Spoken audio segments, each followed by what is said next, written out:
सरकार आपके द्वार इस प्रकार से कार्यक्रम की शुरुआत की जा रही है। मैं नहीं समझता हूँ कि नया कार्यक्रम है। ये कार्यक्रम पुराना कार्यक्रम है जो चला हुआ था और चला हुआ होने के साथ साथ में सफल कार्यक्रम नहीं हो पाया। विपक्ष के नेता जयराम ठाकुर ने ऊना दौरे के दौरान कांग्रेस सरकार पर एक के बाद एक निशाने साधते हुए सरकार को घेरने का प्रयास किया।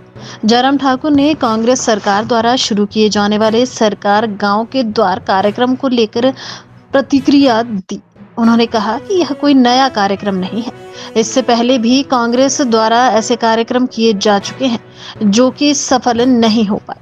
उन्होंने कहा कि कांग्रेस ने सत्ता में आते ही बीजेपी सरकार की योजनाओं को बंद करने का काम किया है, जिसमें सरकार के सफल कार्यक्रम जनमंच को भी बंद कर दिया गया था। वहीं जयराम ठाकुर ने आगामी लोकसभा चुनाव में प्रदेश की 4 सीटों पर भाजपा की जीत का दावा भी किया।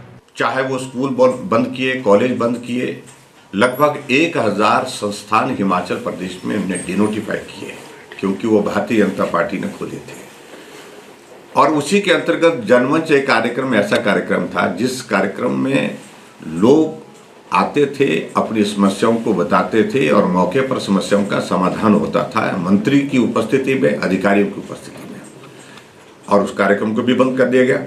अब सरकार आपके द्वार इस प्रकार से कार्यक्रम की शुरुआत की जा रही है। मैं नहीं समझता हूँ कि नया कार्यक्रम है। ये कार्यक्रम पुराना कार्यक्रम है जो चला हुआ था और चला हुआ होने के साथ साथ में सफल कार्यक्रम नहीं हो पाया था। जनमंच एक सफल कार्यक्रम था जिनको उन्होंने द्वेष की भावना के साथ बंद किया है, राजनीतिक मकसद के साथ बंद किया है। हिमाचल प्रदेश में तो बड़ी सीधी सी बात है कि एक छोटा प्रदेश है और जिस प्रकार मोदी जी की लोकप्रियता अभी हाल ही में आप लोगों ने देखा कि जिन राज्यों में चुनाव हुए उसमें भारतीय जनता पार्टी के 3 राज्यों में बहुत शानदार जीत हुई है और शानदार जीत के पश्चात निश्चित रूप से पूरे देश में एक माहौल बना है और ऊपर से भगवान रामचंद्र जी का भव्य मंदिर का निर्माण कार्य पूर्ण होने के बाद रामलला जी विराजमान हो रहे हैं 22 तारीख को। इसके कारण भी एक पॉजिटिव एनर्जी जो है पूरे देश भर में उस दिशा में है।